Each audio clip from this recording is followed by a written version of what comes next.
The death of a 27-year-old man following a police shooting Friday night in the parking lot of a Wendy's restaurant in Atlanta has sparked an investigation and protests. The shooting occurred just after 10:30 p.m. after two Atlanta police officers were called for a report of a man asleep in the drive-thru, which forced customers to go around his vehicle, according to the Georgia Bureau of Investigation, which is conducting a probe into the shooting. The GBI identified the man who died as Rayshard Brooks. Officers administered a field sobriety test to Brooks at the Wendy's, which he failed, authorities said. GBI Director Vic Reynolds said at a news conference Saturday afternoon that Brooks, who was black, was under investigation by Atlanta police for a suspected DUI in the incident. As police attempted to arrest Brooks, he resisted and a struggle ensued, according to the GBI. During the course of that confrontation, Mr. Brooks was able to secure from one of the Atlanta officers his taser, Reynolds said. The incident was captured on video and shows Brooks appearing to run from the officers with the taser in his hand, Reynolds said. After running a short distance, Brooks turns around and it appears to the eye that he points the taser at the Atlanta officer, the director said. At that point, the Atlanta officer reaches down and retrieves his weapon from his holster, discharges it, strikes Mr. Brooks there on the parking lot, and he goes down. Reynolds said a witness was able to corroborate the information. Brooks was taken to a hospital where he died after undergoing surgery.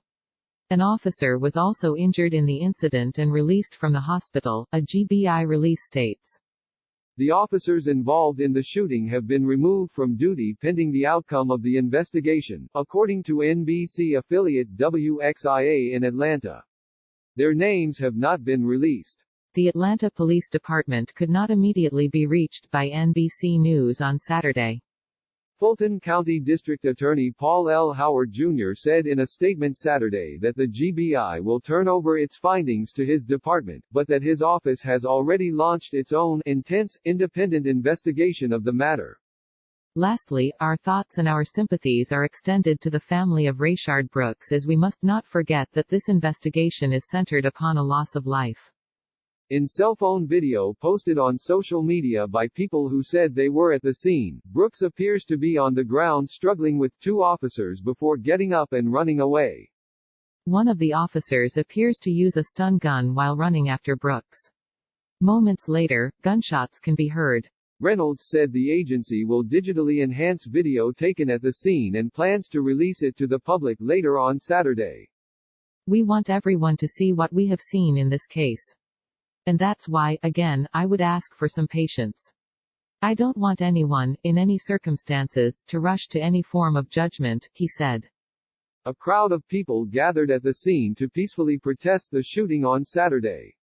The Georgia NAACP called for Mayor Keisha Lance Bottoms to relieve Police Chief Erica Shields of duty.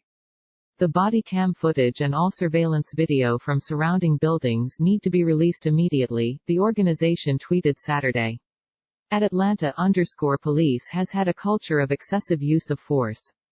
Now #Rayshard Brooks is dead. We demand immediate accountability. This is the 48th officer-involved shooting in 2020 that the GBI has been asked to investigate, the agency told NBC News.